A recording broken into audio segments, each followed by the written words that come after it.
Bonjour, nous sommes en 2016 dans le livre de Marc Dutheil consacré aux prophéties.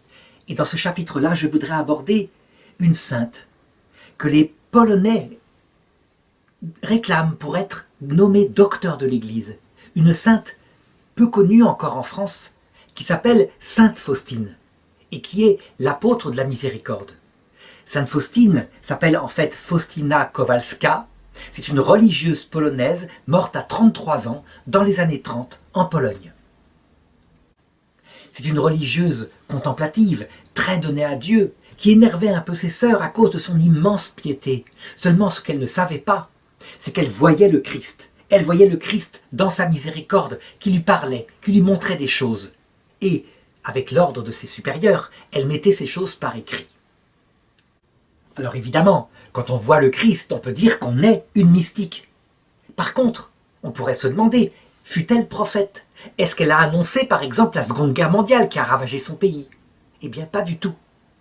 Sous ce rapport-là, pas de prophétie chez Sainte Faustine, mais quelque chose de plus profond, je dirais le motif profond de la prophétie, à savoir que cette petite religieuse-là va faire avancer la théologie de manière incroyable. Elle va mettre en avant une chose que les grands docteurs avant elle, tous sans exception, n'avaient jamais vue. Et qu'elle raconte comme ça, très simplement, dans un passage de son petit journal, où elle met au jour le jour dans l'obéissance ses visions.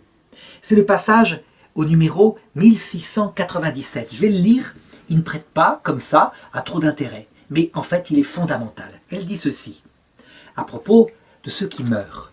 « J'accompagne souvent les âmes agonisantes, et je leur obtiens la confiance en la miséricorde divine.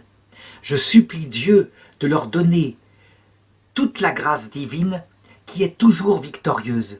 La miséricorde divine atteint plus d'une fois le pécheur au dernier moment, d'une manière étrange et mystérieuse.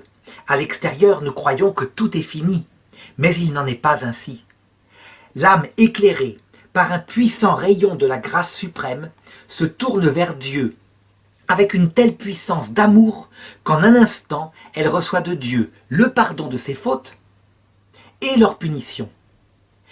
Elle ne nous donne à l'extérieur aucun signe de repentir ou de contrition, car elle ne réagit plus aux choses extérieures.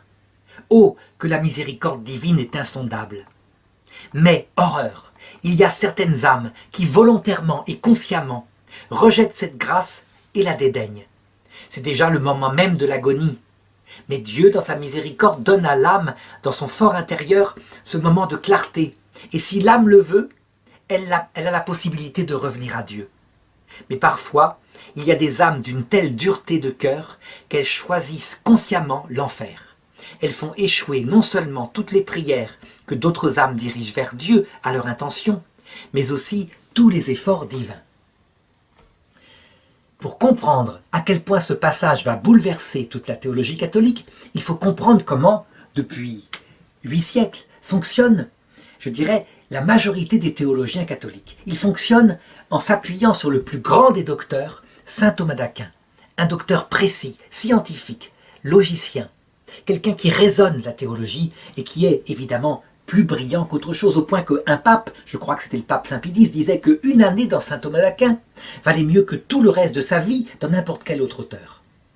Le problème, c'est que saint Thomas d'Aquin raisonne. Il raisonne du mieux qu'il peut au service de la parole de Dieu. Et concernant le sort de ceux qui arrivent à l'heure de la mort, il raisonne en s'appuyant sur les dogmes. Il dit ceci, c'est très simple. Puisqu'un dogme affirme que après la mort, c'est trop tard, un homme ne peut pas changer.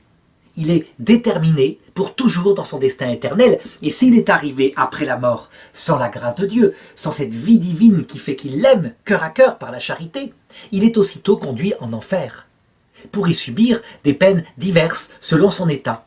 Et donc, selon saint Thomas d'Aquin, c'est très simple. Un homme qui, par exemple, meurt, arrêt cardiaque, et qui, pour une raison ou pour une autre, n'a pas connu Dieu, eh bien, il va en enfer. Il met donc en enfer les enfants morts sans baptême. C'est un enfer sans souffrance, en l'occurrence, qu'on appelle les limbes éternelles, puisque eux n'ont pas péché. Mais ils sont morts sans la grâce, ils ont le péché originel, c'est factuel.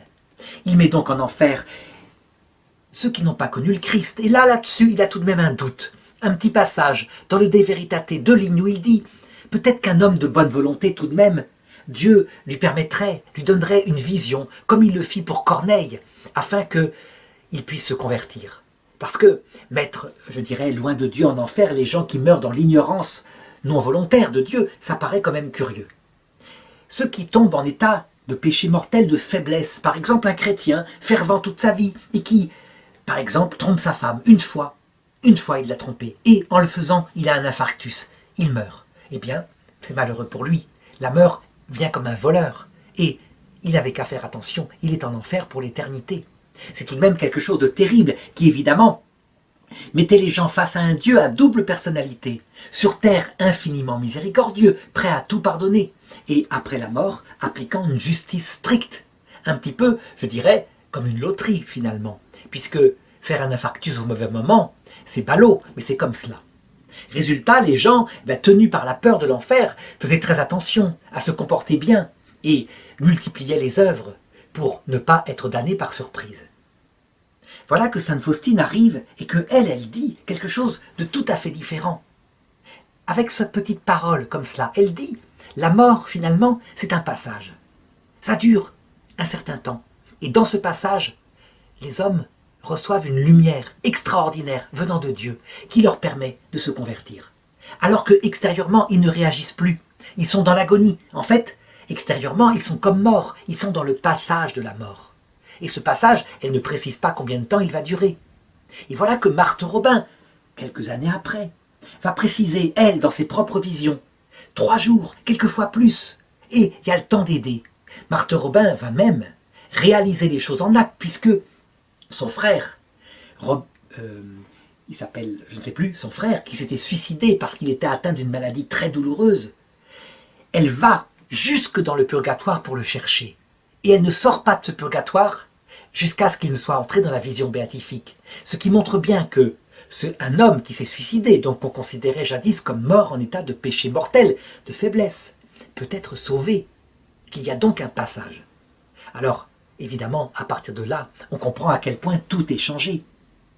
Le problème, c'est que Sainte Faustine meurt à 33 ans, dans les années 30, et que son écrit, comme ça, qui n'a l'air de rien, finit par être connu, répandu par les Polonais, qui traduisent en France, etc. Et ça finit par parvenir au Vatican. Alors, au Vatican, cette histoire de illumination finale à l'heure de la mort, elle a déjà été regardée à propos d'un certain prêtre, justement dans les années 30, le père Gétineau. Et lui, il a été condamné parce qu'il soutenait aussi d'autres thèses qui étaient véritablement opposées au dogme. Donc, voilà que le cardinal Ottaviani arrive comme préfet du Saint-Office et qu'il reçoit les écrits de cette sœur qui lui sont dénoncés. Elle défend l'illumination finale à l'heure de la mort. Alors, il va voir le pape Pie XII et dit « Il faut mettre ces livres à l'index ». Et Pie XII refuse de signer. Mais Pie XII meurt. Et arrive le bon pape Jean XXIII. Alors il retourne à la charge, il va le voir et il dit « Voilà, elle soutient une thèse insoutenable, qui manifestement pour le moins est suspecte, qui s'oppose à saint Thomas d'Aquin, à savoir une illumination finale à l'heure de la mort. Où allons-nous? S'il y a illumination finale à l'heure de la mort, à quoi ça sert de faire des efforts pour se convertir, puisqu'on pourra se convertir n'importe quand ?» Et le pape Jean XXIII, qui ne connaît pas trop la théologie, qui est surtout pasteur, accepte. Et donc, les livres de Sainte Faustine sont mis à l'index. Ils sont mis à l'index par le cardinal Ottaviani. Elle va y rester 20 ans, jusqu'à ce que la Providence se réveille et que soit élu quelqu'un qui vient de Pologne, le pape Saint Jean-Paul le Grand, Saint Jean-Paul II. Jean-Paul II, lui, il connaît les écrits de Sainte Faustine, et surtout, il n'a pas ces préventions thomistes, cette précision théologique du cardinal Ottaviani. Lui, ce qu'il voit, c'est que manifestement, tout est saint dans sa vie. Et donc, il sort ses écrits de l'index, il se fait renseigner sur cette histoire d'illumination finale, il voit qu'en fait, il n'y a aucun dogme qui condamne, c'est en discussion. Il y a l'opinion de saint Thomas d'Aquin, il y a l'opinion maintenant de Sainte Faustine. Il fait canoniser Sainte Faustine, et les évêques polonais vont plus loin, demandent à ce qu'elle soit docteur de l'Église. En 2016, c'est l'année sainte de la miséricorde, c'est en fait la victoire posthume de Sainte Faustine, missionnaire de la miséricorde.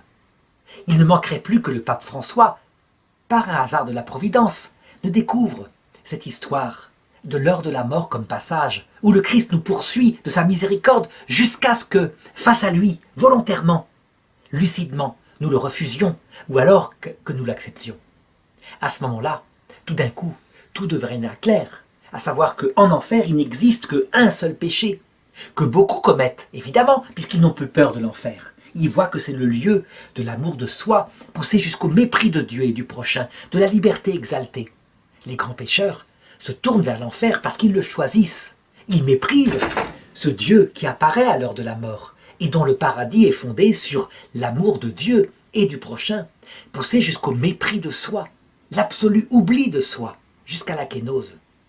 Donc on le voit, Sainte Faustine, qui n'y paraît rien, toute petite religieuse, au fin fond de la Pologne, est l'une des plus grandes prophètes. Et je pense qu'elle le sera un jour docteur de l'Église, en ce qui concerne la doctrine du salut.